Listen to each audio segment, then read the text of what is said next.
So, in the very recently, actually last weekend, Yes. somebody came back into my life who I am very close to and who is very significant to me, and she's an amazing person, and my soulmate. I mean, I define her as such. All right.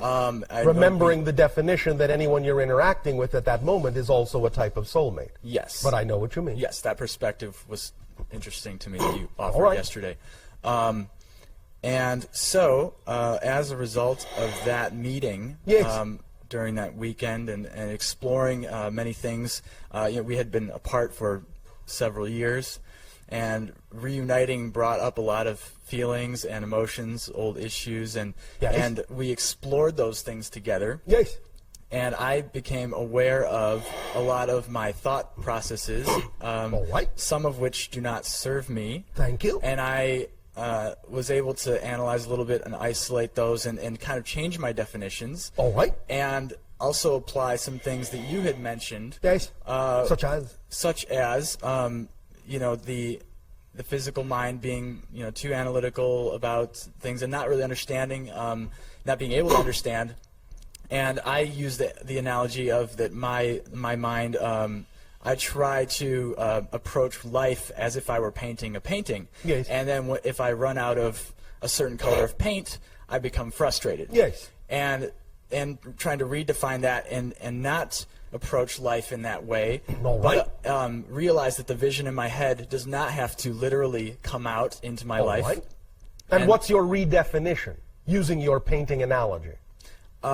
That the type of artwork that life is not a painting, but rather an interactive piece of artwork, which requires improvisation. All right, so if you run out of one color, what do? Try to change the balance of the picture by using the colors you do have in a different way. Thank you. So that was one. And being open to allow synchronicity to bring you whatever color you might need. Right. But in an unexpected way.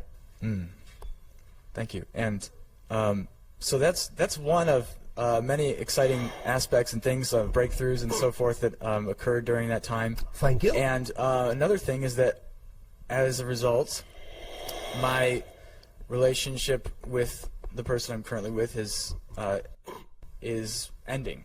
All right. And I want to be able to end it in a way that I want it to be conclusive. That I can move forward. Although understand that no relationship completely ends, it just changes. Sure. But I want both of us to walk away from it feeling, like we've gained something from it and feel mutual respect. Then you can present it in that context, but you must also allow the other person to decide for themselves how they wish to take it. Right. So as far as being able to find closure so that I can move on, because that is the purpose of ending this is, well, there are many. Changing it. Right, changing this relationship. Yes. As I said, closure for you will come from communicating with the other person in the most positive, constructive, and supportive way possible, and expressing a true belief, if it is a true belief, that the idea of this change actually serves you both. Whether or not the other person understands or agrees is not the point of creating closure. They must then take it upon themselves to create the same closure by using the information that you deliver in the best possible way you know how to. And if you've done your best to do that, that's closure. Beyond being responsible to them by providing an honest statement of the belief that you are doing the best for both of you and allowing the other to grow in the direction that they need to, as you are allowing yourself to do, then whatever they take from it after that is their choice and not your responsibility. Right. Make sense? Yes. That's your closure.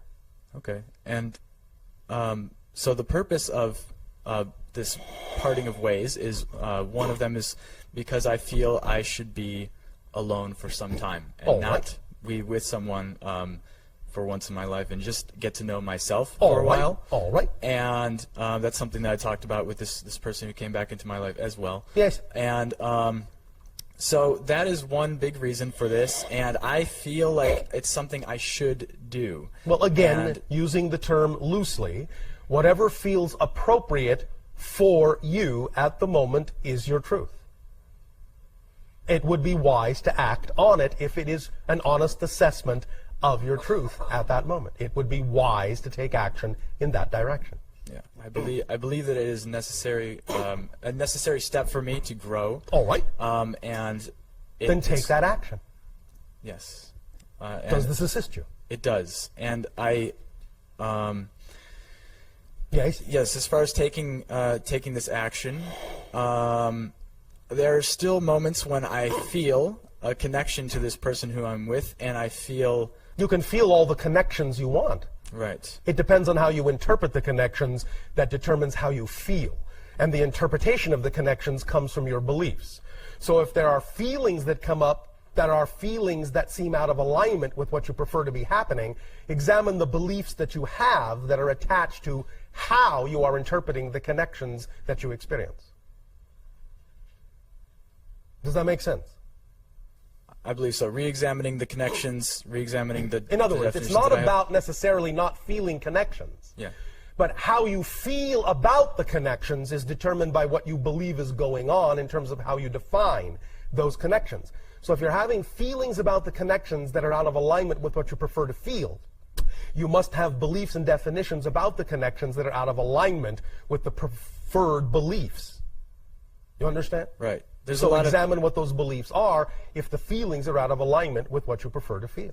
Yeah, I've been examining a lot to try and find out whether I am completely okay with moving on at this stage, or whether I'm forcing myself to move on because I feel like it's a duty that I owe to myself to do so. So well, I'm really that's a trying good thing to do, because you want to have the discernment to make sure that you actually are moving towards yourself and not just running away from something. Yes, exactly. So it's always wise to take the time to make that assessment. Yes.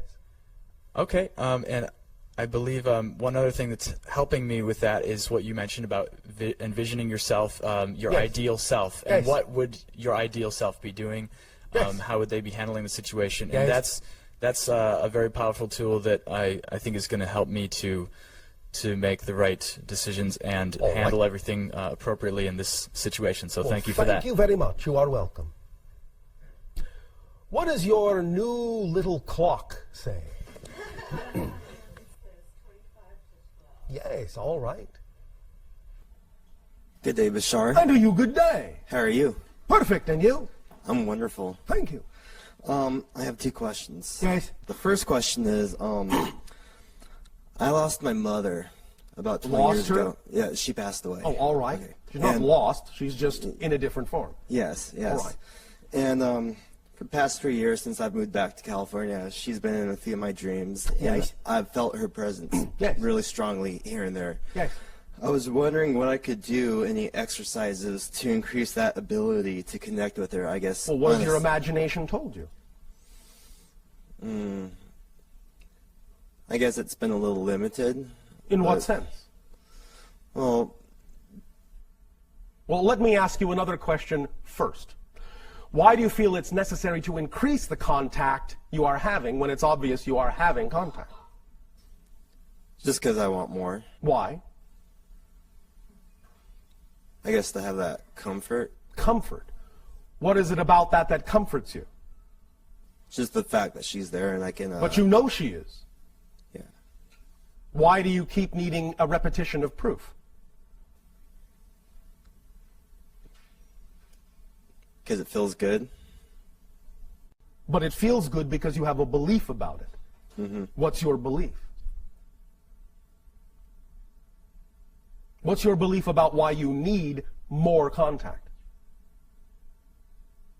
What seems to be missing if you don't have it, in your estimation?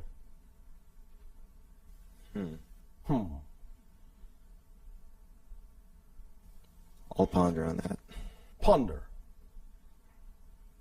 Now, knowing that she is in spirit, Do you believe that she has, shall we just say, a broader point of view than you might at this point in physical reality? Yeah. Do you believe, therefore, that the amount of times she visits you have a purpose? Yes. And that more, from her perspective, would be somehow superfluous? Yeah. So what I'm saying is, do you trust the fact that her timing in visiting you is appropriate? Yes. Then, is it sufficient? Yeah, it is. If you know it's appropriate from her point of view, are you willing to believe and feel that it's sufficient for yours as well? Yes, I am. All right. So you trust her? Yes. All right. Do you believe that if and when there is absolutely a need for her to contact you, she always will? Yes. Then you trust the timing there too. Mm-hmm. So why ask for more than what you've been getting? I guess I don't need to. No, you don't need to, but why are you asking? That's the key. What do you feel is lacking within yourself that you feel you need from her? What kind of reassurance and reaffirmations are you seeking that you think she gives you, but in fact can't give you? You have to give yourself. She may be, in a sense, holding back more visitations than she might have because you might be in need of giving yourself something instead of relying on her to give it to you. And the paradox may be that when you finally actually give yourself that which you are seeking from her, she may actually be more capable of visiting you more often because you no longer need her to. Does that make sense? Yes, it does. So what is it that you are not giving yourself? I guess more love. And why are you not giving yourself as much love as you deserve? Do you have a reason? No. Well, then what prevents you from giving yourself that love? I guess my ego, my state of lack, which isn't really there. It's just, made up within myself. Yes, it is. But why do you make it up? How does it serve you to make up a sensation of lack? And remember, of course, paradoxically, that when you do that, what you're doing is you are creating an abundance of lack. Can you create an abundance of something else Yes. instead of lack? Yes. Or do you feel you still need to create an abundance of lack? No, I can create an abundance of love for myself. All right, and other things as well, yes? Mm-hmm. All right. Are you willing to do this? Yes. Do you believe you deserve it? Yes. All right. Then, is anything stopping you from bringing that in? No. Do you feel more relaxed about the amount of times your mother chooses to make contact? Yes, I do now. All right. Then I will say pleasant dreams and say hello for us. Thanks. Thank you. One other Yes, question. yes, Okay. I'm a musician, Oh, all right. and I've been putting out the necessary steps, or I have in the past, to create a reality where I'm playing with other musicians and creating a scenario with a band. Yes. And now? And that hasn't been coming to play like I've been trying to do. Do you see that the thing we already talked about is somewhat connected to the thing we're talking about now? If you're not giving yourself the support, why would you attract a reflection of others to support you? Yes? Well, I have been doing that in the past. Have been doing what? Well, just supporting myself, writing music. No. We talked about the idea that on a fundamental level you were creating a sensation of lack, which means you're not allowing support to come in to your life in the fullest way that it can. So if you're doing that, you cannot be surprised that that level of support that you're seeking with regard to your passion, your music, you cannot be surprised that it won't be there if you're not giving it to yourself energetically first. But if you're willing to love yourself and support yourself energetically now, you can then see opportunities come in and people come in that will then reflect the support for your passion, your music, that you are now willing to also give to yourself. You follow? Yes. Yeah, I do. Does this answer your question? It does. Do you wish to be more specific about this, or is that sufficient? It's sufficient for right now. Are you sure? Yeah. All right. What do you play? Guitar. All right. How much do you love it? A lot. How much? A whole lot. How much? Infinitely a lot. With your whole heart and soul? Yes. All right. Then play that way on your own, and the vibration will attract others who will also want to play with you. All right? Yes. Thank you. Thank you. Maybe some of them might even be here. You never know. Thank you.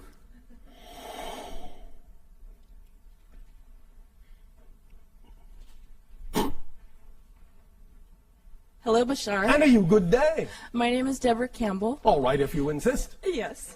And I'm very surprised that I'm here today. You are? Because, well, I am very surprised that I am there today, too.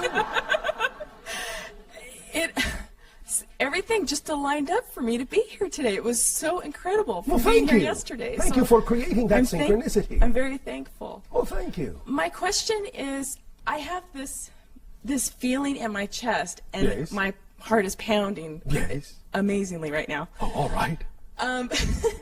But this feeling of creativity and this flow, I recognize it as this is manifestation, Yes. and this is, I'm in the flow. Yes. I feel like I'm gonna burst. I mean, Yes. how do I sustain that? Because it will deflate itself. Well, you need to switch from DC, Deborah Campbell, to alternating current. Alternating current.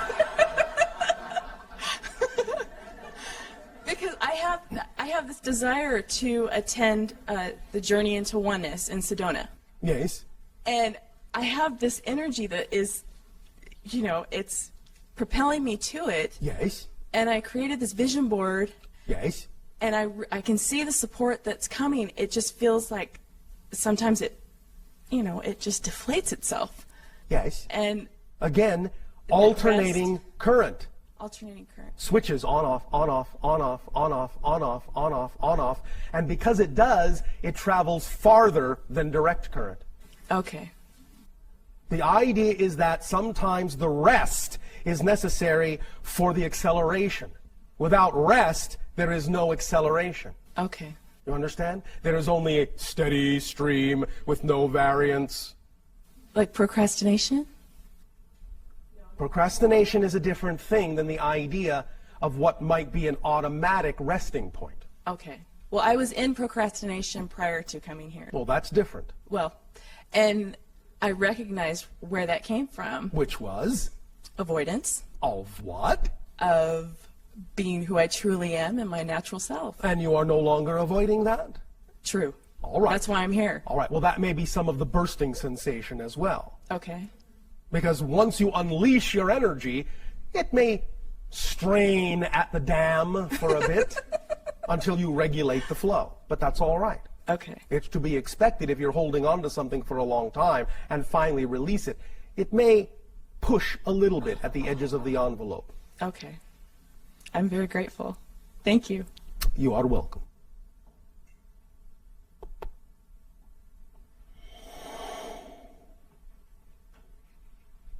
All right? Thank you. Thank you. One moment. One moment. One moment.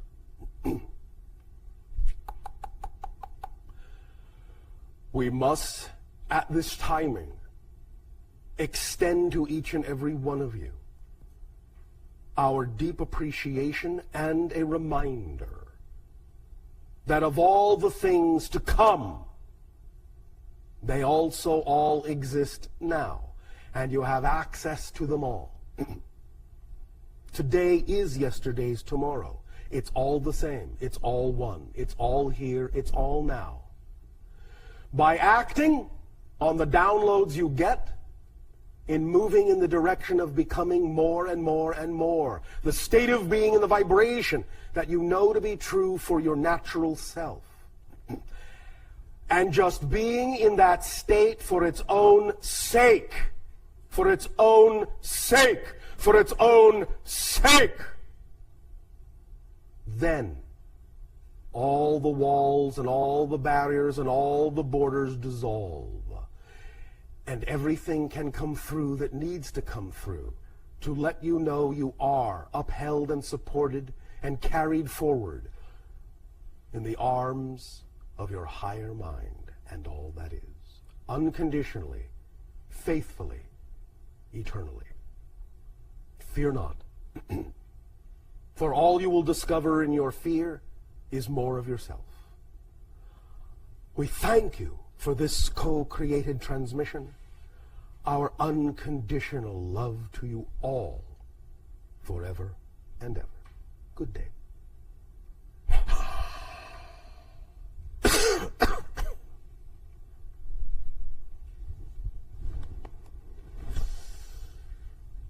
How did it go?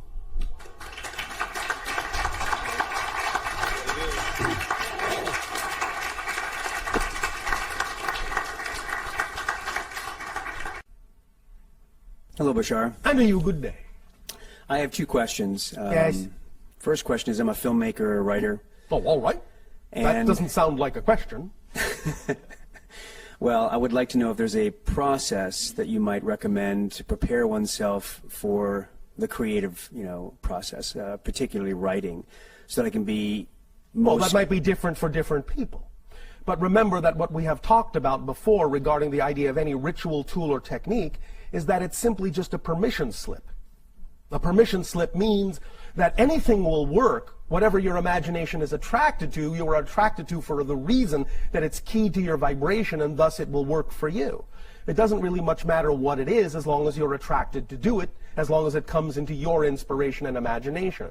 Because the tools and the techniques and the rituals don't actually do the thing. The permission slip, and why we call them permission slips, is simply that whatever you're attracted to because it's a reflection of whatever your belief system is at the moment that requires that kind of a reflection to allow you to give yourself permission to be more of who you are, as if you needed it. You don't, but that's how those tools work. When you have a belief system that thinks you need something like that, then what you're simply doing is you're using a permission slip to give yourself permission to be more of who you are. So in terms of the idea of boosting your creativity, what methodologies have come into your imagination that seem most attractive? There's a method I used to use that was just to calm and quiet my mind and Yes. get all the external distractions out But of in my... that you used to use it, we would assume that it may not necessarily be what attracts you now. Is there something, another methodology, another tool, another technique that you find more inspirational, more enjoyable, more attractive, more fun? No, I'm lacking a process altogether, because it seems to me that... What if you don't need one? Is that within the realm of your belief system, that you actually don't need a process to be creative? You can just spontaneously be so? Yes. Then? Well, it seems that my creativity is Yes. somewhat sporadic, because I have to fit it into the rest of my life, and so... Oh, so you're not allowing your passion to actually be the organizing principle. You are attempting to cram it into a box that doesn't fit. Is that what you're saying? Yes, it's often that way. Well, then why should you be surprised that it's not actually functioning very well? Yes, I get that. All right. Are you willing to relax the box a little bit at least? Yes. Are you willing to loosen up the structure and the schedule a little bit to allow for more spontaneity to come in and trust it? Yes. All right. To whatever degree you're comfortable with it, I would strongly suggest that you do so. Now, I will ask you this question. Is there a particular location, generally speaking, that you are highly attracted to more than any other in your relative locale? You know, the mountain, the beach, that kind of thing? Yeah, I would say the ocean, the beach. All right. How often do you get there? Not often enough. Do you think that going there more often might inspire you a little bit more? Might loosen the box? I do. Then why not take some walks along the beach more often and see what happens? Good idea. Thank you. Will that do? Thank you. My second question? Yes. Is I would like, excuse me, I would like to change the pattern of my love life. The pattern. Yes, I have a pattern. It's a distinct pattern where I... But you don't have a pattern now because you just said you have a pattern. Okay, yes. Remember that the recognition of the pattern is the end of it, and if you keep doing the same thing, it's not a pattern, it's a choice. So the question is, why would you keep choosing to do the same thing you say you don't want to do? Yes, I understand that. Yes. I thought I had broken that. You have. I have. Again, once you recognize you have a pattern, you have broken the pattern. If you keep doing the same thing, it's not a pattern, it's a choice. So now you have to ask yourself, why would I keep choosing something I say I no longer want to do? And in asking that question, you will then find out what belief systems you have attached to your motivation for continuing to choose the same thing you don't want to choose. So you have to find out what that belief system is that you've attached to your motivation for choosing that. So what's the belief that makes it seem as if you ought to keep choosing what you don't want to choose? That's the question. It's not a pattern anymore. It's choice. But it's a choice based on the belief that that's the right choice to make. So what's the belief that would say that continuing to choose that is the right choice to make? What's the counter belief? What's the alternative choice? I will have to spend some time trying to figure out what my belief system is on that. Well, yes, but it doesn't have to take much time. I'm giving you the clue right here. Very often when people on your planet choose things they say they don't want to choose because they've attached belief systems to them that make them choose them, all you have to do to really illuminate why you're doing that is ask yourself, what's the alternative? What would you rather choose? And the question then is to use your fear in a constructive way by saying, if I actually did choose what I say I would prefer to choose, what's the worst possible thing I'm afraid might happen? And then you will reveal to yourself what kind of negative fear you may have attached to the thing you say you prefer that you're not choosing. And in then recognizing what that negative fear might be that you've attached to it, you can then examine it and let it go by identifying it first. So the question, what's the alternative, is what would you rather be choosing? Do you have an answer? Just an example, what would you rather be choosing than what you're choosing? I'd rather be choosing relationships that... Yes? A relationship that... Come on, you said you were a writer. Yes. Come on. I'd rather choose a relationship that... That reflects me and that is my life partner and that lasts. And that allows you to become more of yourself even as you allow the other to become more of themselves? Exactly. All right. Now, is there anything scary about making that choice? What's the scariest thing about making that choice? I guess the scariest thing about that choice is that I might find it and then lose it. Thank you. You see, that wasn't so hard. Now find out why you have a belief that the most likely outcome would be that you would lose it. Now you can spend some time pondering that, and you'll be on your way. All right? And I know what that belief is now. Thank you. Thank you. That's all it takes. Just that honest self-examination. And now, I have another suggestion. You may all enjoy your lunch break. Refresh yourselves, and we will continue this transmission after your break. Thank you very much. Thank you.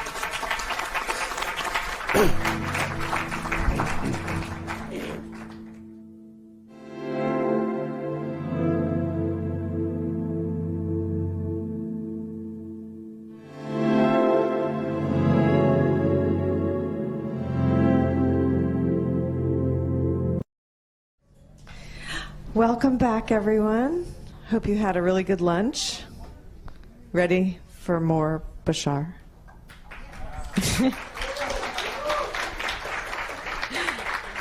Definitely.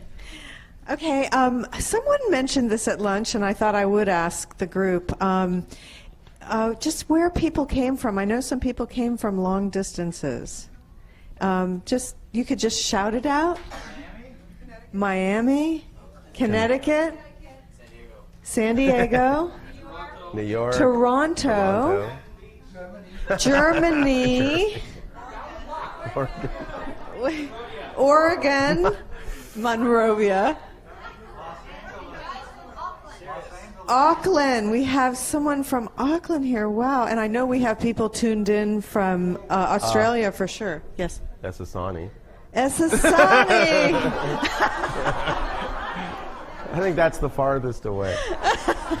How could have I forgotten our greatest long-distance traveler who's right here, right now? And energetically. Okay, doesn't count. Anyway, thank you all again for being here. And I also wanted to mention and thank our crystal bowl players, and that's Carlos and Leanne. And they have a, isn't it great? They have a website called wavegarden.net if you want to check them out. And also Kim Riccelli, who plays the hung for us. Love his music. Fantastic. And just take this time to thank all the volunteers who really make this possible. When this thing comes together, it's amazing, isn't it? And Kirby.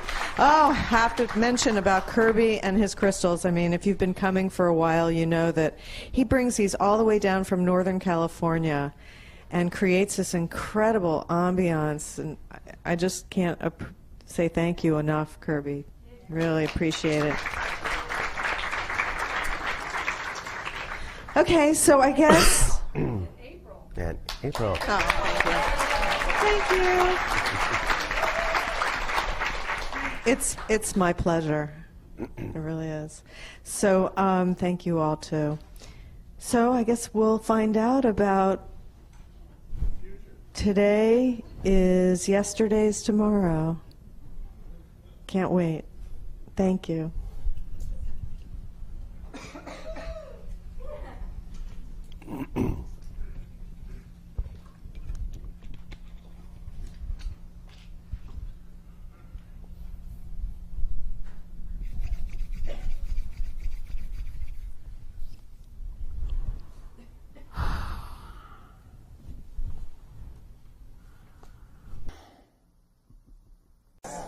All right. Let us continue this transmission in the following way. We will discuss, at the moment, a few different kinds of things. This is all lumped under the idea of our title, Today is Yesterday's Tomorrow. That meaning that all time is one, it is all here and now. And what we will speak about that regards the concept you call the future is, nevertheless, I remind you, actually existing in the present, and that there is no such thing as a prediction of the future. Once again, we say there is only the sensing of the energy that exists at the present time the prediction is made. That is what is being sensed, is the present energy. If that energy does not change in any significant way, then what has been sensed is representative of that which will unfold and manifest. If, however, the energy does change, which is sometimes changed by the prediction itself, then the energy may take a different course and something different will occur. This does not mean that any kinds of predictions are necessarily wrong if they do not come to pass. It may simply be that they were sensing an energy that has changed, since all predictions are of the present energy. The reason that this is so is because empirically, fundamentally, there really is no such thing as the future, just as there really is no such thing as the past. Everything is simultaneously coexistent, and you cannot actually prove the existence of either the future or the past. But wait a minute, Bashar. We have evidence from the past. Do you now? And exactly where is that evidence? Oh, here in the present. That's correct. And that's the only place it exists, is in the present. And what you call the past is simply another dimension, a different frequency, a different wavelength of experience that exists right now alongside your own present. There may be a cross-connection of continuity being made to make it appear as if there is a linear connection from past to present to future, but that continuity connection, that continuity illusion, is being created from the present, always. So when you say, here is evidence of the past, what you are saying is, you have created a linkage, a bridge, a connection, to a simultaneously concurrent reality in such a linear space-time manner as to create the illusion of cause and effect, because it serves a purpose for you to experience the idea of the process of creation from a beginning to an ending. That's all you're doing. But there is no actual proof of the existence of the past, because there is no such thing. That is why it is also easy to cross-connect to other lives, because they all exist now. And thus then, if it truly was that they were in the past, or truly was that they were in the future, you would not be able to really make that linkage. There is only one moment. It is now. Everything happens in the now. Everything that appears to be a different moment is actually a different perspective of the same now. A different point of view, a different angle, a different picture, a different photograph. But it is all part and parcel of the same infinite now, in which everything exists and everything occurs. So, in terms of what we are about to say about things that may unfold, again, remember, we are reading the energy as it exists now. But it is always your world and always your choice to allow the momentum of many of these things to continue, to allow the inertia of many of these things to unfold, or to choose a different course and create a new reality experience that you can shift to. When we talk about the idea also of everything being now, the idea again is to remember, or we would like to reinforce the notion that you keep in mind that all changes are total changes, in the sense that you shift from one reality to another. You shift, in a sense, your point of view, because you already exist in all the realities that you're ever going to exist in. So it's not even a matter of actually changing from one reality to another. It's an issue more of closing your eyes, closing your focus in one reality, and opening them in another in which you already exist, or at least a version of you does. The idea of changing is never that you will change anyone else, never that you will change the world, not even in a sense that you'll actually change yourself. It is simply that you shift to a reality whose vibration is already reflective of the reality vibration you now prefer, and start looking with your consciousness through the eyes of the version of you that already exists in a reality reflective of what that version of you represents. So you've never changed anyone, never changed the world. The world that you used to look through the eyes of still exists, always will, and will always experience itself as it is. But you can experience a new earth, a new reality, depending upon your vibration. And that's why we say, all you have to do to change the world is change yourself. Because you will never actually change the world. You will only change from one perspective to another. But that will appear and feel and be experienced as a new world. And all the individuals who have representations in that world, you will experience. Individuals who do not have representations in that world, you will not experience. It is as simple as that. For a while, you may continue to experience the idea of people who have representational vibrations that are not necessarily fully aligned with the world that you prefer. But that's also because you are not fully aligned yet with the world that you prefer. And so there will be, as you say, a potpourri, a mixed bag for a while, and you will still for a while be capable of experiencing people who do not necessarily vibrate in accord with you. But that's still for the purpose of giving you the option to reflect off of them what you are by seeing what you are not. For many of you still understand what you are in that way.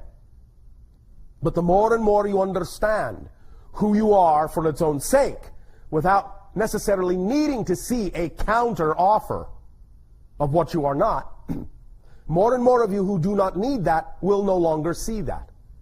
You will simply find yourself one day interacting pretty much only with the individuals who are similar in nature, similar in vibration.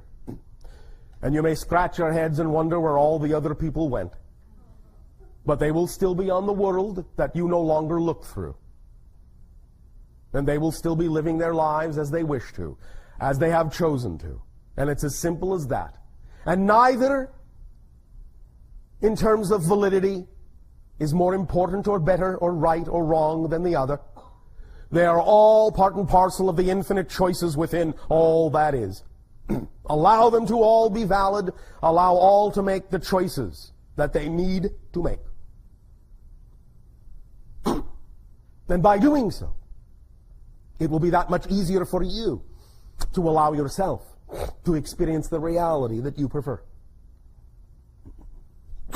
Now, as we read the energy now, many things are changing, many things are shifting, and this is what we perceive at the moment. You have begun to experience the breakdown of some of your economic systems.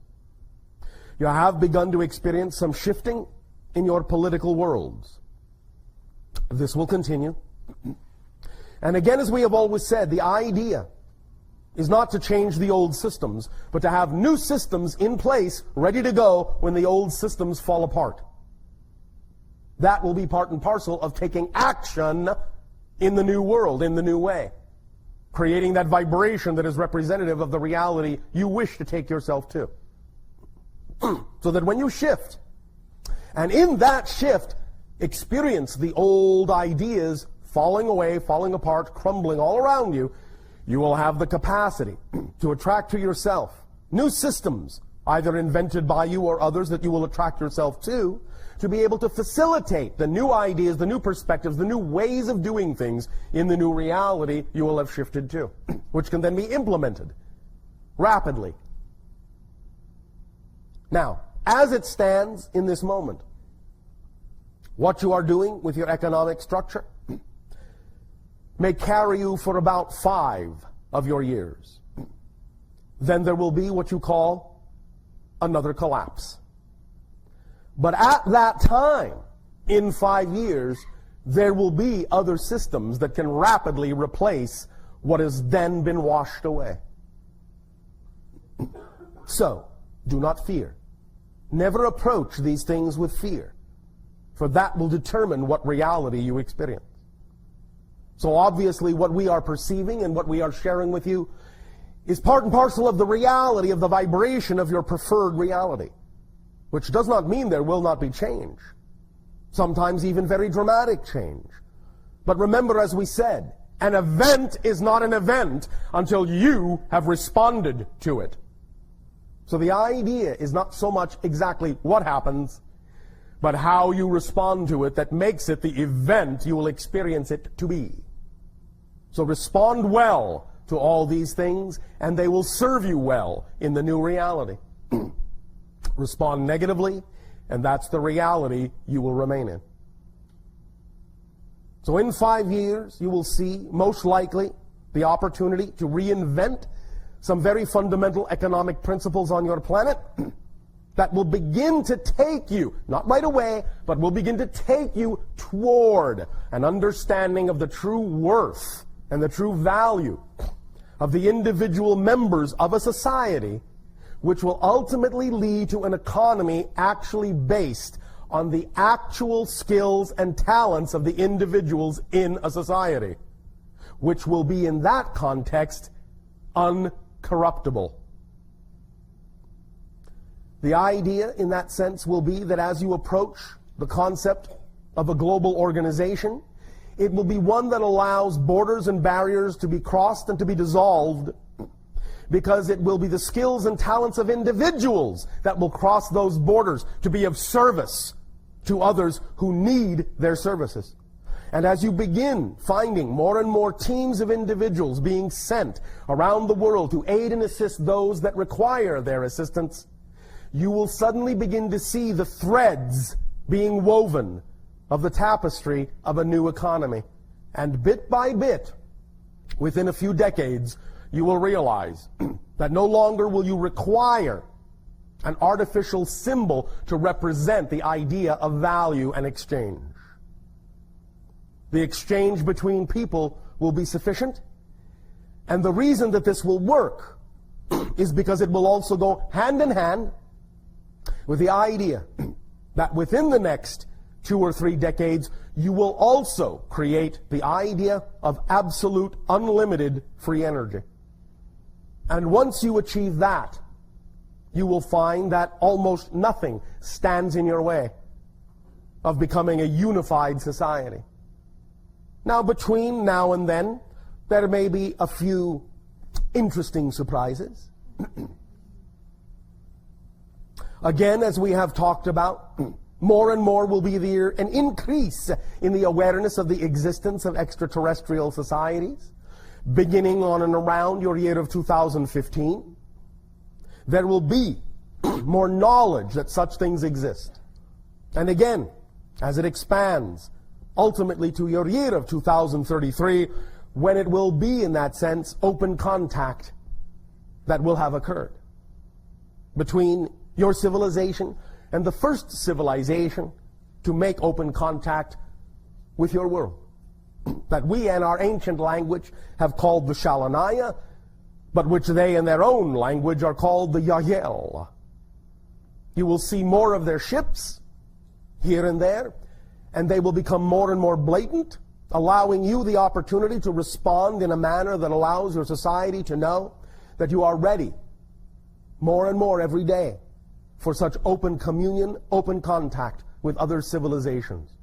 This, of course, will be based on the idea that you're ready and willing for open contact among your own civilization, among yourselves, among your own people.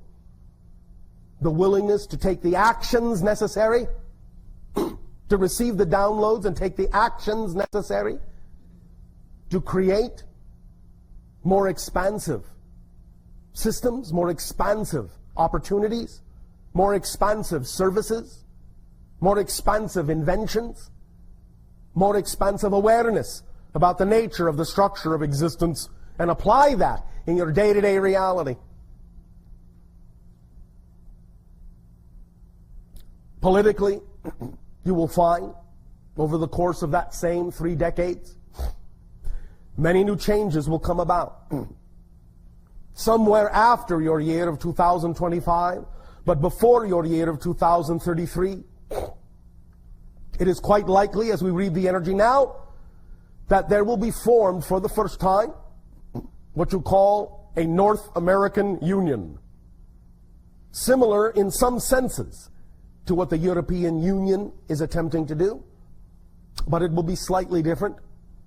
And more of these large conglomerate unions will begin to appear around your planet until such time as after 2033 they can be linked and unitized in large conglomerate sections, which ultimately then, over time, will lead to a coordination and organization that will be global in nature, but will be of service that benefits humanity.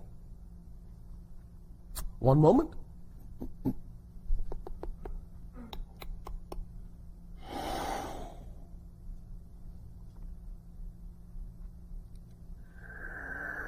As has been said, opportunities for sightings will increase. More downloads will occur, that contact is imminent.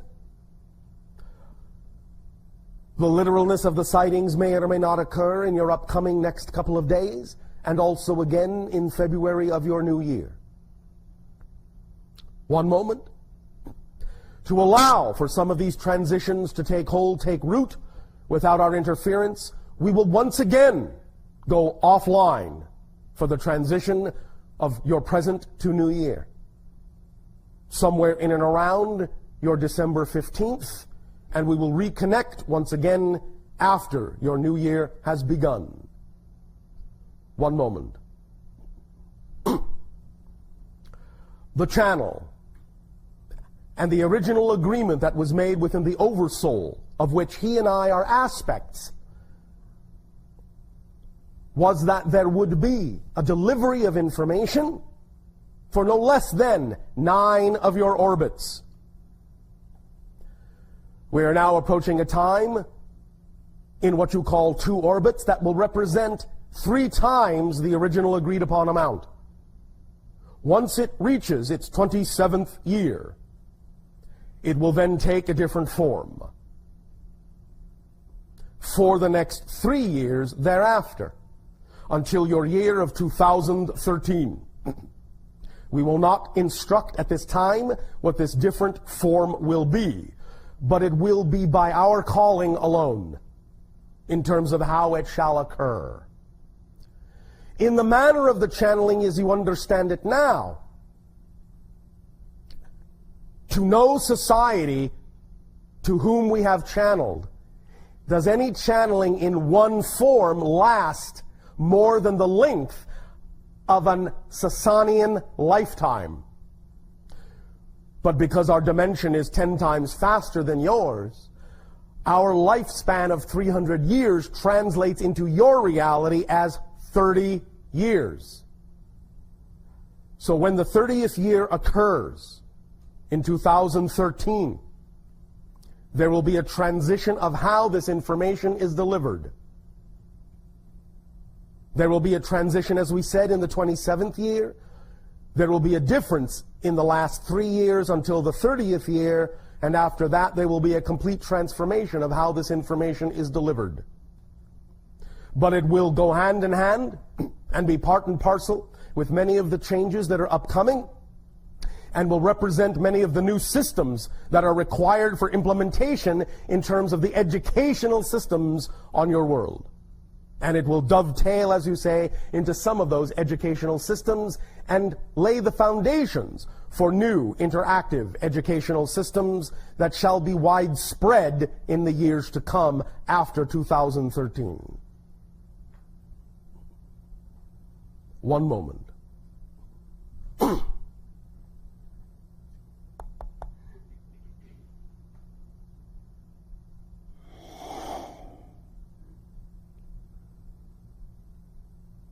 We may now open up to a variety of questions and exchanges that are representative either of the idea of taking action on your joy, or that which is representative of any clarification of belief systems that you believe will aid and assist you in becoming more and more of who you are and acting on your dreams.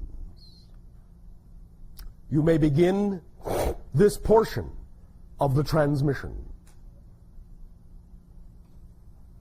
Good day, Bashar. Andrew, you good day. How are we? We are fine. How are we? Perfect. Thank you for asking. Okay, so I kind of want to talk about downloads. Downloads. Yes. Right. Last night, Yes. as the channel session was going on, the lights kept flickering, and I felt like a string being pulled from my third eye. Yes. Can you tell me what was going on there?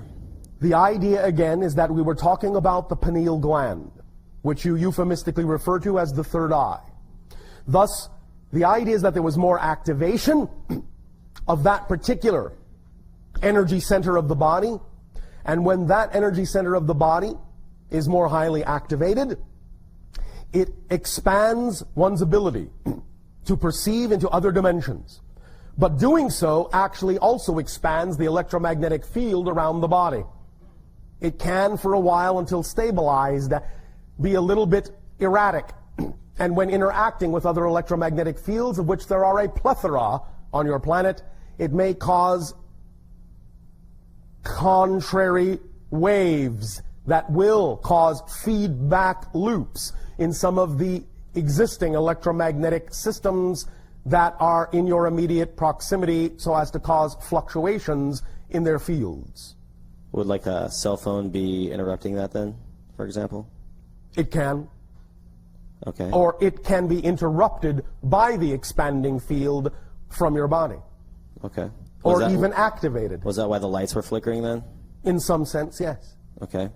And then later on that night, around a little after 3 a.m., my pineal gland was activated. Yes. And I was listening to a new ITOM lab track that was still in creation.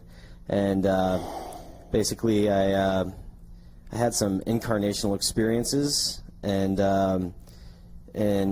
I felt all of my chakras basically align and vibrate. All right. And I felt like, my whole body basically kind of leave itself. But your body left itself? Well, I left my body. Well, in a sense, you expanded beyond the parameters of your physical form. Yes. So, with all that being said, I've actually, with the incarnation thing, I've come to find on my own one of the incarnations called Ion, and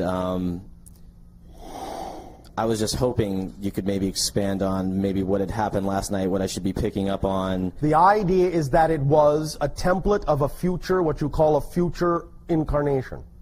The template being shown to you, given to you the frequencies thereof to match in order to move forward and toward that vibration.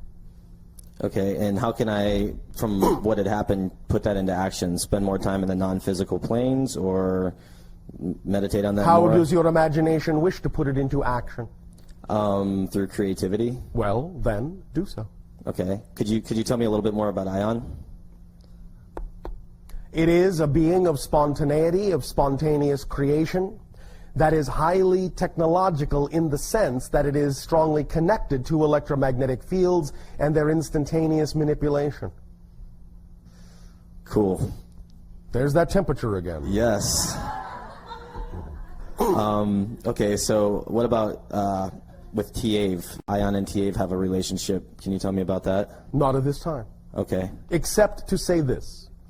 One pulls you to the future, and one grounds you to the earth. Interesting. So that you have a complete circuit and won't short yourself. Okay, one last question. It's involving synchronicity. Yes. My buddy Tom, I haven't seen him for like a month or two, and when I saw him yesterday, yes, we have the same bracelet. Yes. We have the same pair of shoes. Yes. And we both have crystal necklaces. He's got moldavite, and I've got a quartz. Yes. What's going on there? Synchronicity. Synchronicity being that you are operating on similar wavelengths, and therefore will reflect that through similar expressions.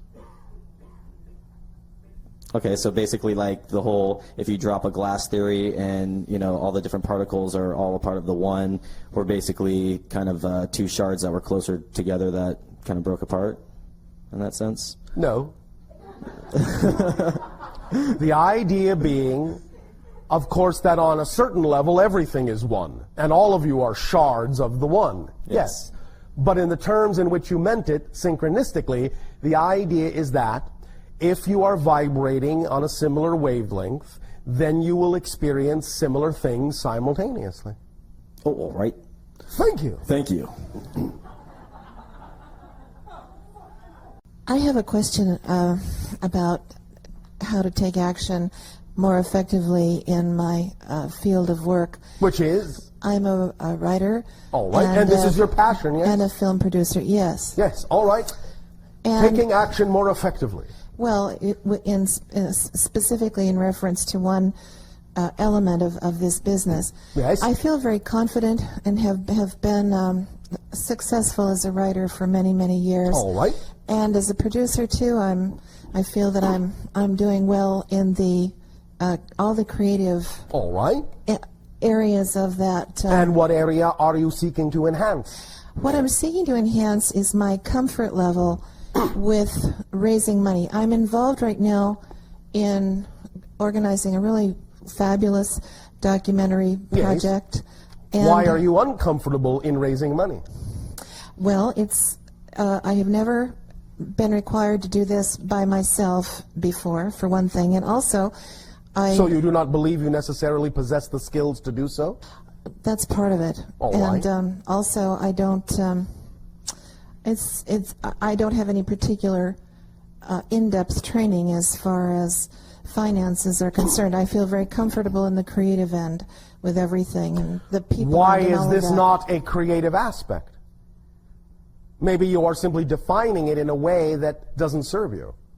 It is a creative aspect of the project as well, to raise the money, is it not? Certainly. Well, then why not go about it more creatively? When you ask me that question, I feel like I just walked into a brick wall. I don't know. All right, well, at least walk into the brick wall creatively. The idea being is that your definitions are getting the better of you here. You need to redefine the whole concept of your relationship to money, raising it, your ability to do so, and see it as something that is actually part and parcel of the creativity of making the film. It is not a separate issue. The verve and creativity and imagination and inspiration that you use to apply to the writing and the filmmaking and all the other aspects must also be applied to this in the same way. They cannot be seen as any different. Go forward in the idea of raising money with joy. Oh boy, I get to raise money for this now. I get to attract it synchronistically, effortlessly, joyfully, just like every other aspect of this idea. You must allow yourself to not make this a separate issue by redefining it in a more holistic way. And then get on about the business of doing that in a more creative way according to your inspiration and imagination. But you will not see ways of doing it creatively until you are on the wavelength itself that allows you to know that that's possible for you. It doesn't necessarily mean that you require great skill at doing it. We understand there may be people on your planet that use certain skills to do this, but there are also people that have raised substantial sums of money on your planet for their projects without having one idea about how to go about it. They just start talking. They just start doing it. They just get an inspiration and they say, well, that's just, here's the movie cliche, that's just crazy enough that it might work. And being willing to take action on it, even if it seems a little crazy. That's bringing the same degree of creativity to that aspect of making the film as any other aspect, because it is an aspect of making the film. And there is no reason to be unexcited about that, except as the definitions you have been taught make it seem to be.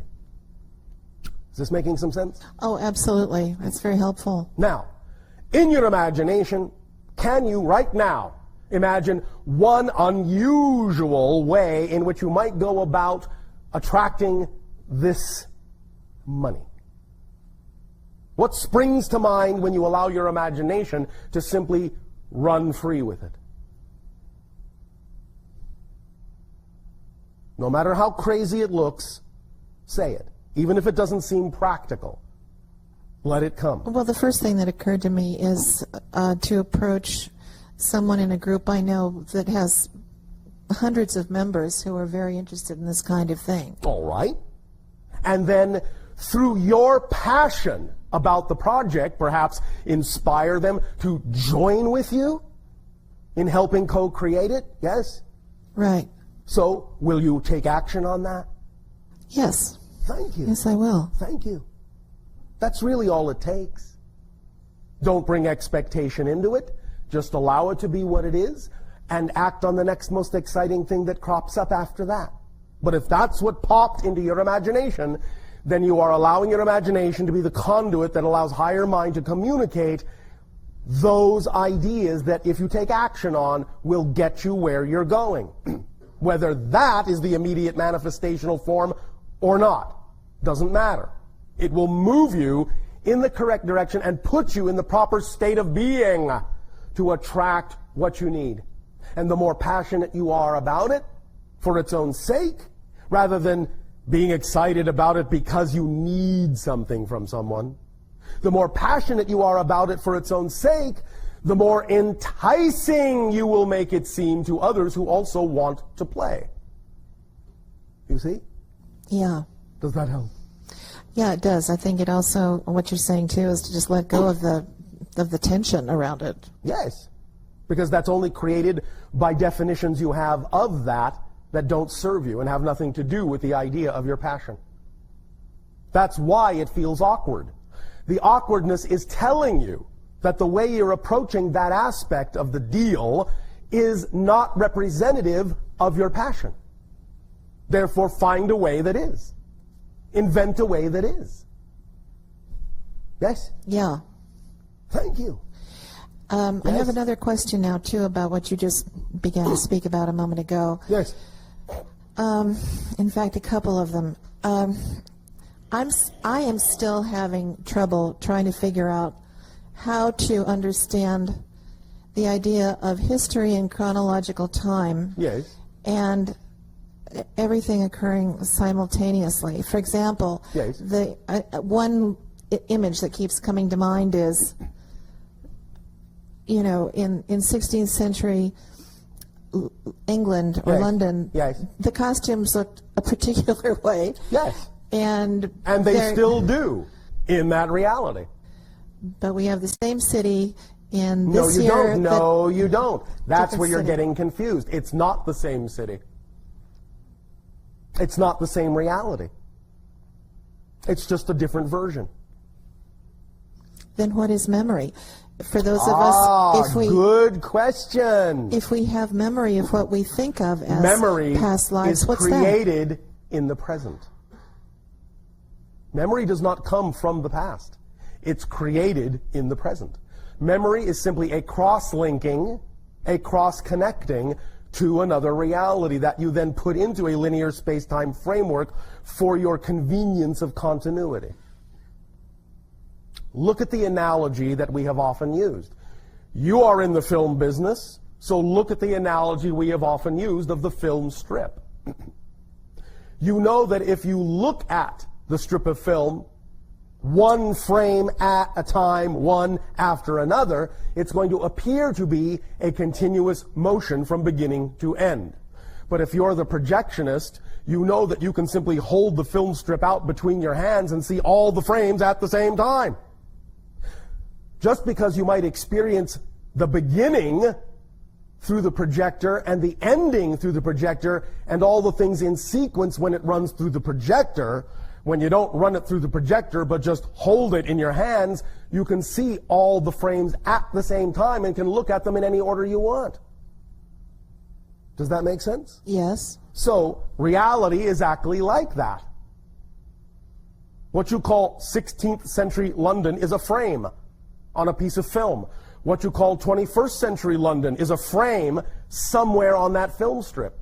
They both exist at the same time. If you look at them through the projector, you will see a historical continuity and a progression. If you just look at them simultaneously, you'll see both of the frames on the strip at the same time. Does that help? So, in other words, perhaps if you're working from a historical point of view, if you're, say, doing a historical book or film, then it serves you to look at it as the projector looks at it. Okay, so it's really a choice of how you choose to look at it. Yes. It's holographic. Depending upon your point of view will determine exactly how you see it. But all of them are correct. All the points of view are correct. It's just what serves you at any given moment for what you are doing. That's all. Does that make more sense? Yeah. Does that help? Yes, yes it does. And then, lastly, regarding something you said a few minutes ago about, choosing to exist in the reality that you prefer, and that you can't change the world. You can only change yourself. Yes. Well, Yes. then why bother? If I prefer to live in a world where there's no torture, where Remember there's no what we said about famine. the idea of process? And the idea of experiencing creation in action and what you learn from that? That's valuable. That's why bother. Because that is its own experience. Because it's not about changing someone else. It's about what you learn in your experience of being an aspect of creation. And then, in a sense, adding that perspective to creation. To give realization to another point of view in creation. That's why bother. Do you understand that? The value is in the experience. So in a sense, the experience adds value to oneself and to the whole of creation. Is that what you're saying? It validates all that is. Because it is a real, valid experience of all that is. And to experience it, in that sense, validates all that is and the aspect of it experiencing it. And that is an experience of value and appreciation. Does that make more sense? Yes. But what is then the difference between, say, where perhaps we are now, or at least where I am, and a bodhisattva? Then what is the difference? Where is the difference in process? What happens in... It's a difference in the level of frequency represented by the degree of appreciation.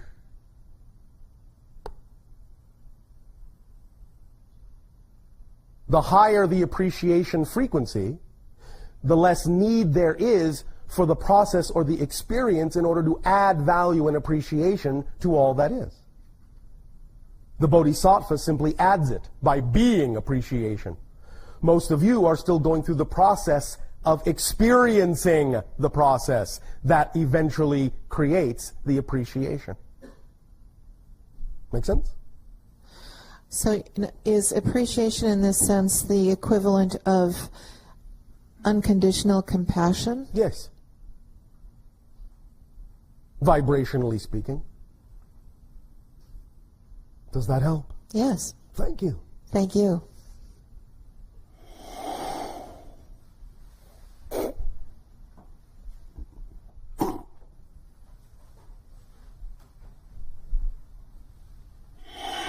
Hi, Bashar. And you good day. Good. I have two questions. Yes. One is, if I'm passionate about someone's life, can I change that person's life? No. Okay. You can, however, offer them an opportunity to choose to change their life. That's all you can do. So if you are, in that sense, passionate about them and loving, you can allow them to experience that there is an opportunity, a choice that they can make. But if you're loving, you have to allow them to make whatever choice they choose to make. Yes, that's true. Yes, I know. Okay, then... Does that help? Yes, it's very helpful. All right. I'll be, I'll be loving, yes. Thank you. Well, your choice. Yes. You don't have to be. I choose to. Thank you. Okay, the second question is, Yes. in terms of passion, Yes. I, just like you said, when I started to take actions, things started to Yes. fall into place. Yes. And I'm grateful for that. And I have some challenges. Yes, of course. Why? Which are not necessarily negative, just challenges. Right. I finally got a job, and it's a part-time job, but I, love being at work. All right. And I started taking classes. Yes. And then now, after next month, we don't know how to pay the rent because I'm not making enough money. All right. And so what will you do? And then I've been thinking maybe I should just quit those classes and being a waitress or something to make some money All right. so that Now, we can pay the rent. Remember, as we have said, You must always honor your belief system so you don't just jump off a cliff. If you believe that it requires a certain kind of lifestyle in order to be supported in your reality, then you must honor those beliefs and not allow yourself to leave them behind before you are actually ready to believe that your passion can support you. So do the passion things at whatever rate you are comfortable allowing yourself to do them, while at the same time acting on the beliefs that may still exist, that may not be the ideally preferred beliefs, but if you still believe you need them, hold on to them for as long as you believe you need them, and take action on them in the appropriate manner until such time as you believe you no longer need to be supported. But you can demonstrate that to yourself by matters of degree. Whatever time you do have while you are supporting yourself through your old beliefs, whatever time you do have free to act on your passion, as we said earlier, you can act on bit by bit and bit by bit. If you allow your passion to grow, it will show you that it can support you more and more and more. And when you tip the scales and cross the threshold where your passion is supporting you more than the old beliefs, then you can begin to really let the old beliefs go, now knowing from your own experience that your passion can support you. Do it at whatever rate is comfortable for you in terms of making that kind of a transition. It does you no good to just dump your old beliefs and act on your passion only if you really don't believe that your passion can support you, because what that means is you actually haven't dumped your old belief. Okay. Make sense? Yes. And what about, like you mentioned that I don't need to dump that old belief system, but how about accepting that new belief system? Yes. And really believing that my passion can support me in Yes. some way. I don't know how. Yes, and you don't have to know how. Right. All you need to do is act on your passion to the best of your ability in whatever time your belief system allows you to do so. And eventually, if you're open to it, your passion will synchronistically show you that it can begin to support you.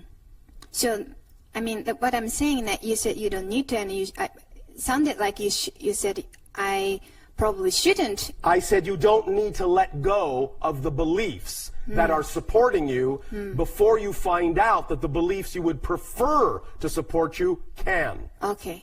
Is that clearer? Yes, it's clearer. Thank you. Okay, so, then I can just shift my energy toward believing that my passion, if I just follow the passion, everything can follow.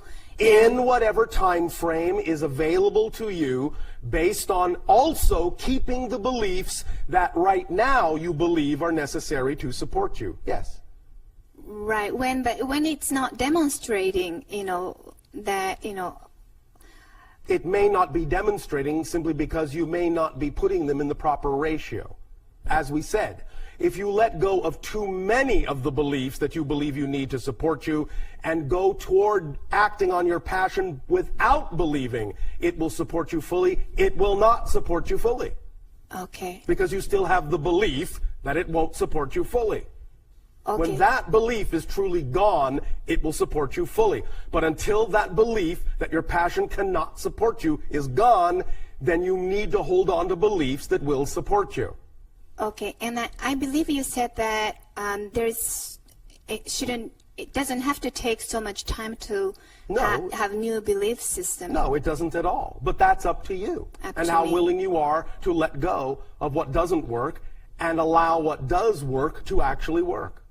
Okay, so when I feel fear, yes, that means I have the old belief that system. means there's a belief you need to look at. Okay. And that's a perfect opportunity then to examine what that belief is, identify it, and by identifying it, making it transparent, and by making it transparent, seeing very clearly what it's there doing and why you don't need it anymore, and then letting it go and replacing it with a new belief. And then your reality will change to whatever degree is representative of what degree that belief was in charge of, and that will leave that much more room for the things that are representative of your passion to come in and support you to that degree. Okay. Yeah. Remember, you're just a 100% being. If you only make room for 5% of an empty space for something new to come in, then the things that represent your passion will only actually be able to support you to that degree. But the more space you make for them, the more they will fill that space and support you to that percentage. Okay, so All it's right. a matter of beliefs. Always Always. a Okay. matter of belief and percentages and ratios of belief. Okay. I'll work on that. All right, thank you. Thank you, Bashar. You are welcome.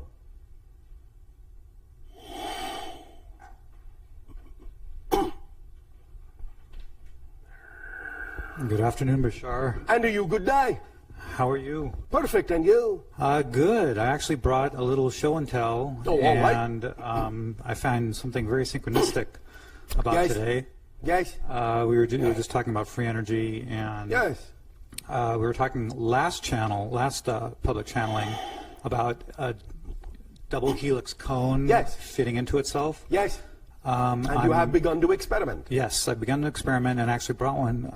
Jill, could you hand me that box? Thank you. I just received this. I had a model made Yes. a couple of days ago. I just received it Yes. a couple of days ago, and I'll hold it up so everybody can see it. It's just a cone with this kind of a spiral around it. Yes. And I had a computer model this, and then a machine actually make this. Yes. Well, this is the template for the construction of the conductive material. Exactly. This is a jig that I wrap a coil around. Yes. And so I've done that. I just did this yesterday, or day before yesterday. Oh, all right. And it's basically two coils kind of Yes. spun into each other. Yes. Exactly as you were describing. Yes. Well, not exactly, because they're not insulated yet. That's correct. And in fact, I bought the insulating paint day before yesterday, so that's right, my thank next you. step.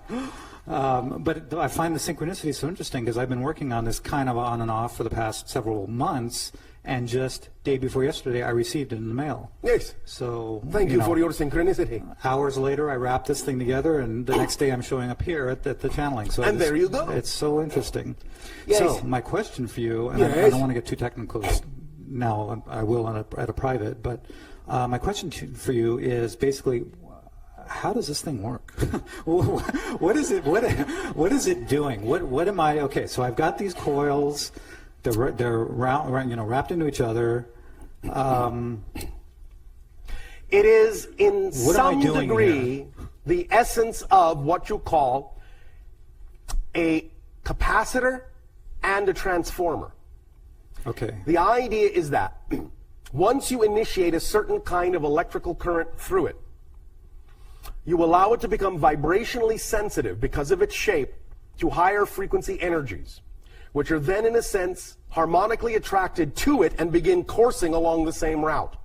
Once the higher frequency energies begin coursing along the same route, it sets up a self-reinforcing vibration that then can be amplified in a variety of ways and transformed, stepped down and transformed into electrical energy or various kinds of energy that you can tap and use for your understand. devices on your planet. Okay, so basically, I need to kickstart it with a pulse, an AC pulse, or Yes. a DC current, probably an AC pulse. Yes. And then it'll start resonating. Yes. And it will, in a sense, drive itself. Yes. From which I can then start tapping energy off of it. Yes. Now, this is the very beginning. I know. This is and the the very very early beginning. I experimentational understand. I form. understand. This will improve and this will become more sophisticated. But first, it is necessary to do the experimentations at this level in order to then see that you're getting some effect, which will then guide you to the next stage of refining it. On that note, there are actually quite a number of inventors out there that have devices that are at the very beginning stages Yes. that actually show anomalous, quote unquote anomalous, Yes. energy being generated. It's Yes. already out there. Yes. This stuff already exists. Yes, I know. And they're in the basic stages, so they're figuring things out, just like I am. I'm just starting, Yes. So and this is the Asasani approach. Got it. Okay, then one last question on this. What is then the energy that it's resonating with? You said a higher frequency energy? Yes. From what, or describe that more? What energy? Energy from what? Well, it's from what have been euphemistically referred to as the template level reality. I get it. Or what sometimes Astral plane? lower astral plane might be another euphemism for it, yes. I'm going to use that word again. That's cool. All right. Thank you. You do understand what that means, right? Of course. Okay, good. It's not that we're freezing down here. It's just things are cool. Yes. I guess that's it. Thank Why, you for thank your time. you. Enjoy your experimentation. I am looking forward to it very much. We are looking backward to it. I bet you are. We love you, Bashar. Our love to you as well.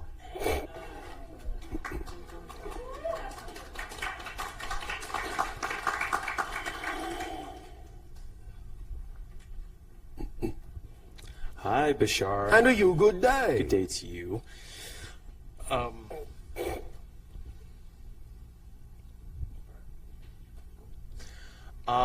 I wanted to talk about non-corporeal consciousness. Non-corporeal consciousness. All right. So I know, like, as far as I've heard that about when Bashar actually channels his channel. Speak up and be bold so that all may hear what you have to say. So I've heard that as how Bashar channels. It's non-corporeal energy. I am not completely non-corporeal, no. Right. I mean, I'm not familiar with that energy, so that's what I'm asking about. If you can I do explain have more a to type me. of physicality, although we are evolving from the physical to the non-physical in our transition, even as humans on Earth are going from a lower physical to a higher physical, where we once occupied. We are now leaving that higher physical realm and going and crossing into non-physicality, but we are still somewhat physical, just of a higher frequency. I see. And this is a telepathic contact between myself and the channel. does your channel have a name? Does it have language? Yes, the channel sitting before you, Daryl. No, I mean like Bashar, what Bashar channels. I am Bashar, but we use that term to represent what I am, because in our reality we are telepathic and don't need names, but we knew you needed something to call us by. Right. Therefore, we have drawn from the channel's historical background for a word in his Arabic history that is representative of what we do. The word Bashar in Arabic means messenger. Okay. And also Esasani, what that is the ancient name of my world. What does it? Well, I'm sure it does. What is the resonation like as Earth being C sharp resonation? What does Esasani resonate at? This will be slightly different. It will also be in the C range, but on a completely different octave level. Okay.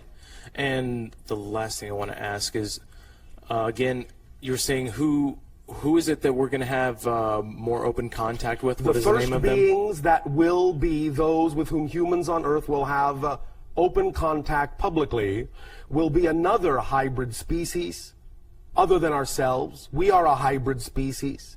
They are another hybrid species, combination of human and other DNA, that in our ancient language we call the Shalanaya, which means those who come first.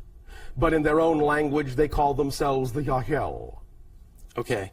And what do they resonate at? What's their system resonate at? It is similar to our own. C? Yes. And C? Okay. But again, in a different dimensional plane. All right. All right. Cool. Thanks. Thank you.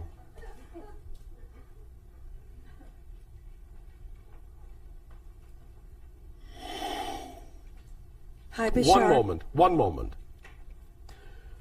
We are receiving more specific information. For you, ours would be a C with D overtones. Theirs would be a C with F overtones. Does that help you? Thank you. Hi, Bashar. And to you, good day. It's nice to interact with you again. And I'd just like to say that you're such a joy and such a love, and we greatly appreciate you for helping us. We thank you for the sharing of your own joy and your own love. Great. Speaking of yesterday, 1986, the summer of 1986. Yes. I was in Calabasas in the hills with a group of people attending a sky watch. Yes. Daryl was there, but he doesn't quite seem to remember, but I do remember seeing him. And we did, in fact, witness a UFO mothership. It was huge, and it was absolutely exciting. All right. They had red running lights, and the really neat part about it is they flashed their lights at us twice as to say hello, hi. Yes. And ever since then, yeah, and I remember one time you did tell me, yes, you did see that, but I never asked who they were. And I've been trying to figure out who it was. I had 3 ideas, but I'm not sure, and I thought maybe you could help me on them. And the feeling of that they were family or friends or something very connected to me. It was a combination of beings, some of whom were gray, some of whom were hybrid, some of whom were Pleiadian, some of whom were Sirius. Wow, well, that's. There was one group, Ashtar Command, that I originally felt that I was told they were, but I never felt. Thank you, because I felt it was something different. Yes. The Ashtar Command idea is an Earth interpretation of a higher level consciousness that is simply interpreted in your reality as if it is an extraterrestrial civilization, which it is not. Okay. Well, they were friendly, and I was just so excited to see that. Thank you. Been asking to see again. There's a book, Rachel's Eyes, about hybrid. Is that a true book, and do we have hybrids living among us? In essence, there are concepts within it that are accurately represented, but some of it, in a sense, is also an analogy or a metaphor. Okay. Okay. And one last question about obligations. Obligation versus guilt. I mean, I realize today that I can be passionate about the obligations that I have to perform. Yes. And well, it's about being responsible to, not being responsible for. Responsible to myself and to others. Okay. Being yourself is being responsible to others. Okay, great. But you cannot be responsible for others. Right. That I understand. Okay, now here's my dilemma. Yeah. I'm being fragmented. Everyone's pulling at me. I'm East Coast, I'm West Coast, my family, my parents, they're elderly, my children, this and that, friends. Yes. So then I get to the point of feeling guilty. About what? I start to get angry at my obligations, turn into a little bit of frustration and anger because everyone wants a piece of me and I don't have a piece of me. And I'm trying to, I just feel fragmented, and I want to be whole again. When will you spend time with yourself? When will you piece yourself back together? P-E-A-C-E. Okay, that's a good question. Thank you. So when will I? When will you piece yourself back together? Okay, well, help me piece myself. Let me, while you're pondering that, point something out. Mm-hmm. If you are not allowed to be who you are, you can't help anyone else anyway. Exactly. Thank you. Exactly. And when you are who you are and follow your passion to the best of your ability, then everything will organize itself to the degree that you will then understand to what degree it is required as your responsibility to others that you need to interact with them. And beyond that, it will not be your responsibility, and anything beyond that that they are telling you is their issue, not your issue. You understand? Yes, that's the guilt part that I was feeling, and I wanted to clear that up. Does that help clarify? Absolutely. Thank you. And thank you very much. You are very welcome.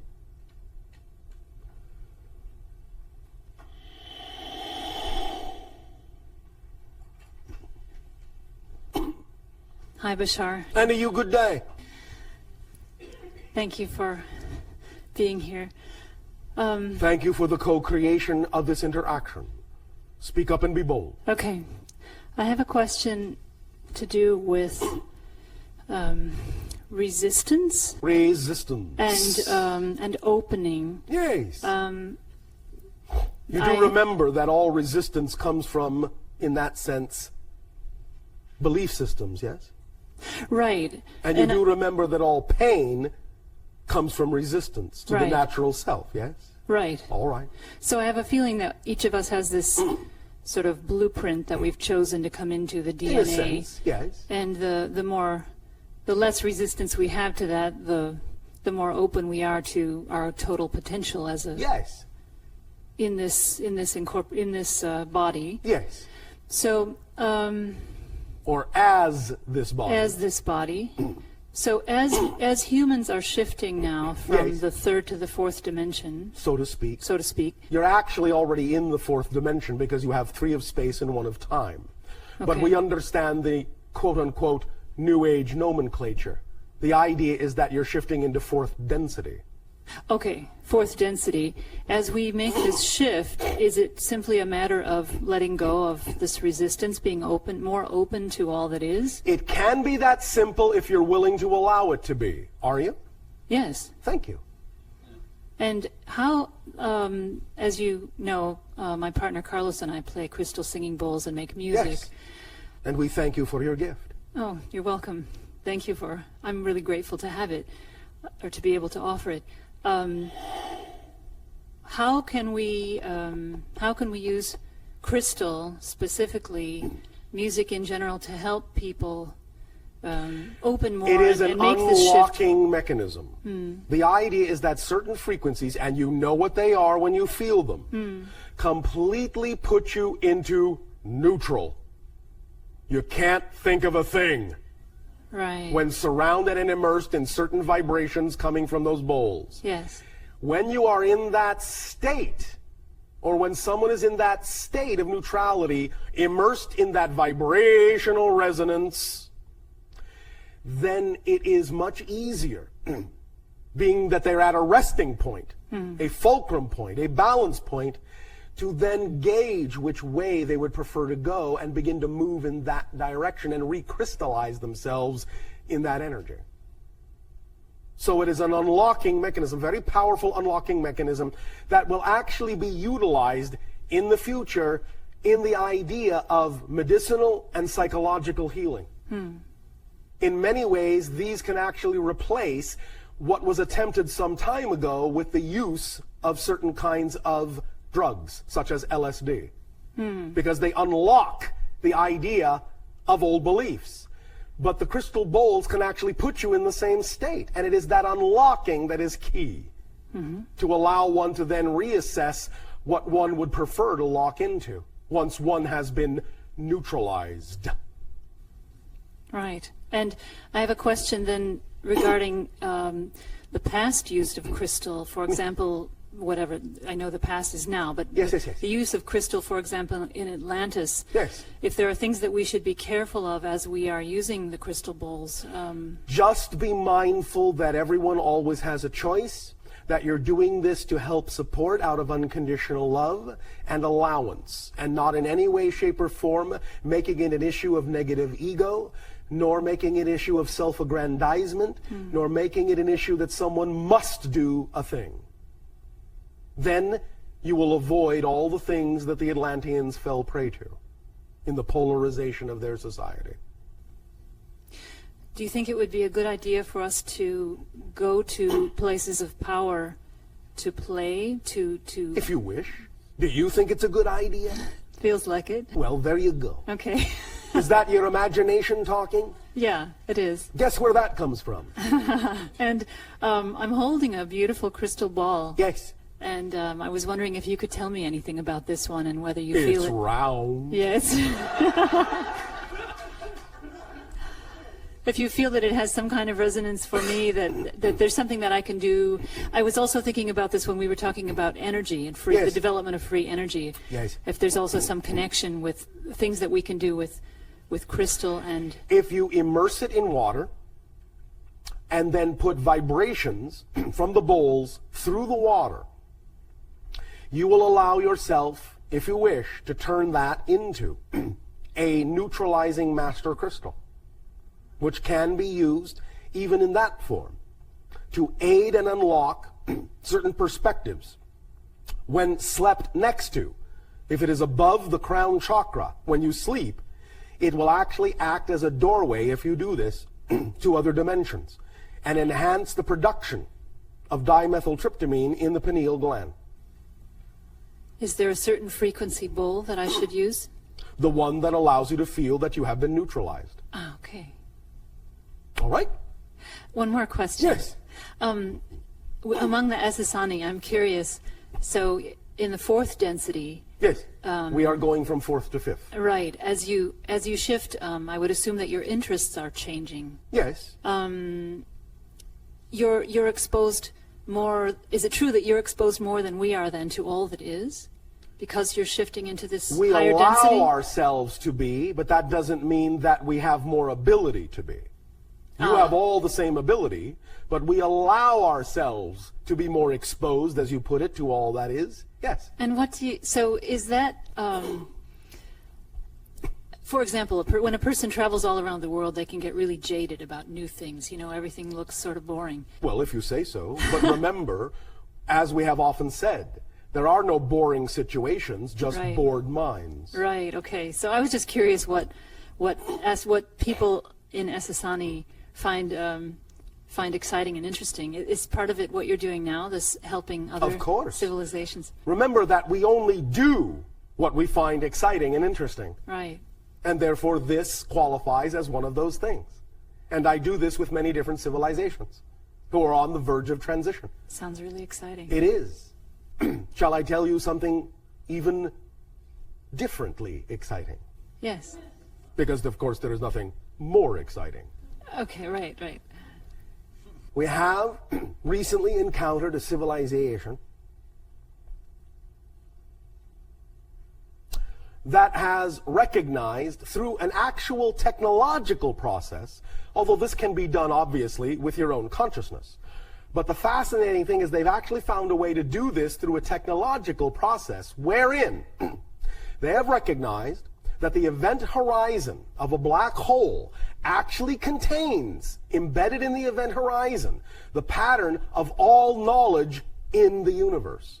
And they have a technological means of tapping the event horizon to download anything they wish in terms of information from anywhere in the universe. Oh, aptly put. How can we make contact with them? You will not for some time physically.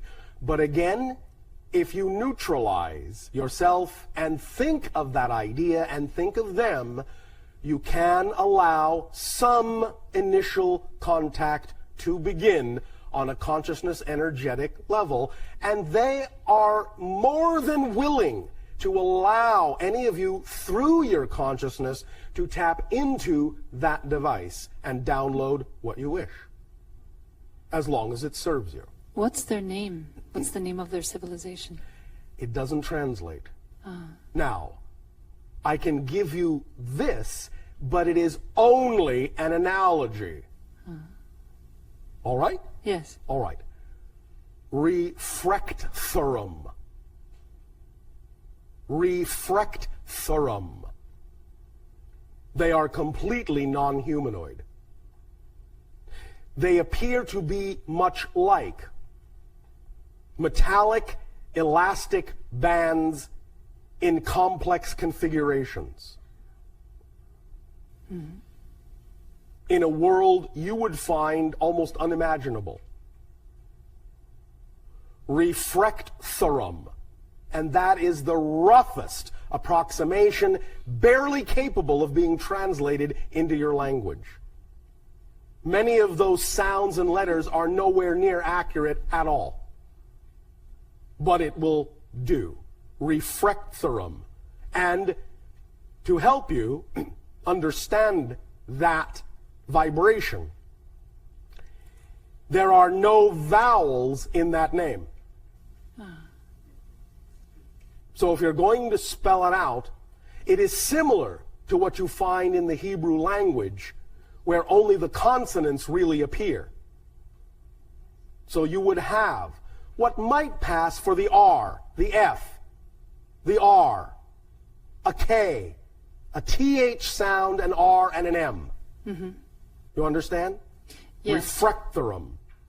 But there are no vowels in the word or in the vibration at all. And when we, is part of the difficulty in translation that there's just such a small piece of shared reality between our civilization and theirs? They are in a completely different dimension, unlike anything you have ever seen. And when we make contact, then there suddenly is a shared reality. We create a shared reality. You are creating what part of a shared reality is possible between you. Yes, but the conduit only needs to be narrow because you're just talking about downloading information from the black hole. Will be interpreted in the way you need to use it. They would interpret it in a completely different way. Okay. But the conduit will allow you to interpret it in whatever way you can use it. All right? Thank you. Thank you. One moment. One moment. One moment.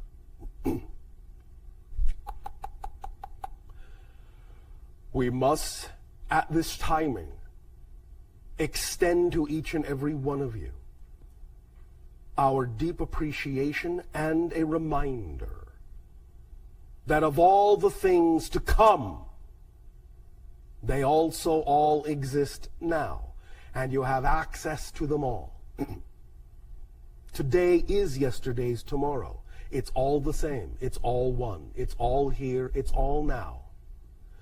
By acting on the downloads you get, in moving in the direction of becoming more and more and more, the state of being and the vibration that you know to be true for your natural self. And just being in that state for its own sake, for its own sake, for its own sake. Then all the walls and all the barriers and all the borders dissolve. And everything can come through that needs to come through to let you know you are upheld and supported and carried forward in the arms of your higher mind and all that is, unconditionally, faithfully, eternally. Fear not, for all you will discover in your fear is more of yourself.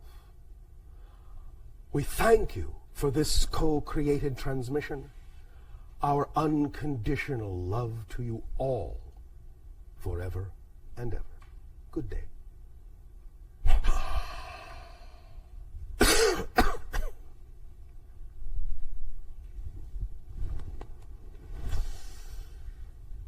How did it go?